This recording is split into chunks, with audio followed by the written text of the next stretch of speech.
human systems.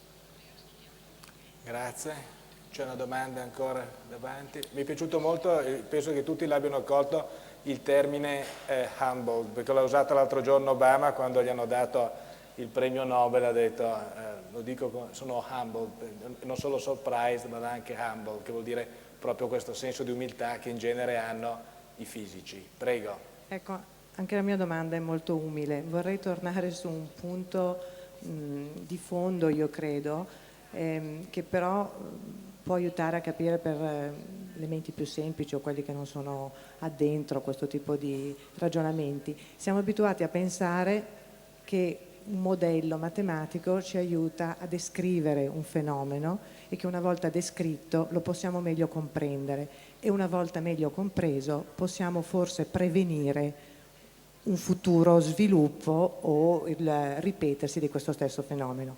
Quello che ho capito oggi invece è che i sistemi così complessi descritti dalla modellistica che ci viene dalla fisica e dalla matematica insegnano che forse non è più prevedibile perché non esiste un modello ripetibile, perché ci sono un numero di variabili così infinite e complesse che possono cambiare.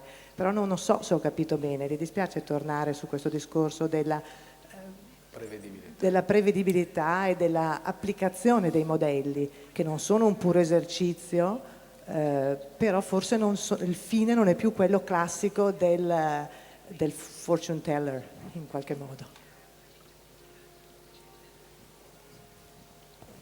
Well, I think this is a very, very interesting question and a very difficult question. So I think there are many answers. I think the phenomena in the social world exist at many levels. And maybe there are some that we can hope to predict and some that we will never be able to predict. And one of the interesting tasks of this science will kind of be to carve the conceivable world of all social systems into those that we can maybe have some idea of predicting and those that we can't predict. So, for example, to start with a really simple system, traffic flows, we can do a really good job now with computer models of understanding traffic flows and predicting the conditions under which the addition of a new entrance ramp at a certain point is going to cause a traffic jam of a typical average size, and you just know that. And then maybe you also know how to alleviate that by putting it in a slightly different position. So you can do interesting engineering in this case where human behavior is very much constrained and simple. When you get into more complicated systems, I think at the moment, this is a world of tremendous uncertainty. So there was recently, just a couple weeks, there was a paper in Nature called Identifying Critical Transitions in something or other, I can't remember. But it was all about trying to understand in human systems and in biological systems when you're approaching a point when things are suddenly going to change in a very drastic way. And so for the example I used with the beads, you're shaking it and nothing's happening and then suddenly it bursts into these patterns. So there has been some success in understanding things such as the sudden collapse of biological populations that have precursors. They have large fluctuations in their population just before a threshold is crossed where the population is not able to support itself any longer. And there's some speculation that similar transitions can be found in just preceding epileptic seizures in brain activity, also in some climate changes. In the world of human setting, the sad thing is that this paper ultimately concluded in the financial world that some financial upheavals are preceded by increased volatility, whereas others are preceded by decreased volatility, right? Which is not a very useful kind of precursor. Right? So I think in the financial world, one of the problems is we don't yet have good basic models for how markets work in an ordinary day-to-day level. Whereas we do have pretty good models from population biology for how populations work. So I think over time we'll slowly get to predict more, but there will always be a certain phase that's beyond us where human creativity comes into play and we can't model that. I'll just say one final comment is a big problem with some of the more complicated models at the moment is that they have lots of parameters in them. You have to set, maybe you have your hedge fund. How often does it change its value of leverage? Does it do that once a day, once in an hour? How many people are in the market?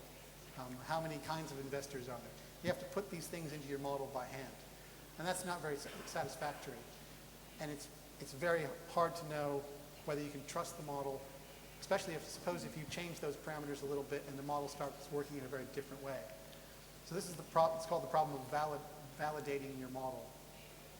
And it's a wide open problem that everyone in this area recognizes, and it has to be solved somehow. And so it's a big problem. Bene, c'è tempo ancora per una domanda? Prego. A proposito di prevedibilità. No, scusa, mi hai capito. A proposito di previsione nel mercato. Previsione. Che cosa ne pensa dei sistemi di trading, dei sistemi quantitativi, dell'uso statistico dei dati passati per la previsione del futuro sui mercati finanziari?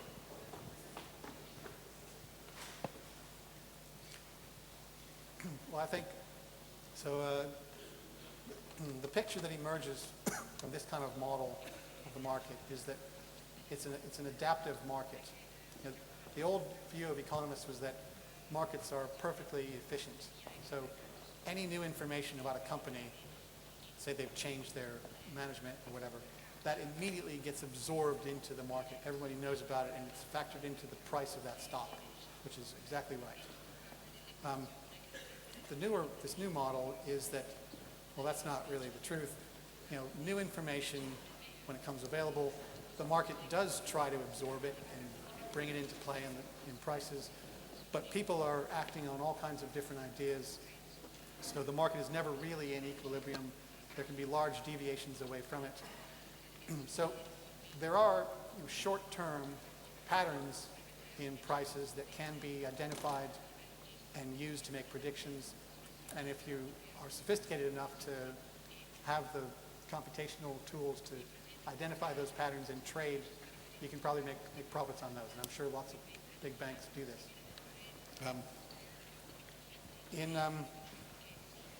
So that there are little patterns, deviations from randomness. They're not big patterns. However, maybe in terms of predicting things like major movements in markets, there may be some hope. So some of these models have been used in a predictive capacity to try to see big movements in foreign exchange rates. And the idea is really interesting, I think.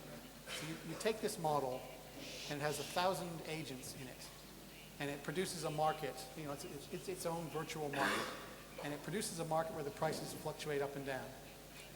Well, you can use this model not as just a way to model a market, but as a predictive tool.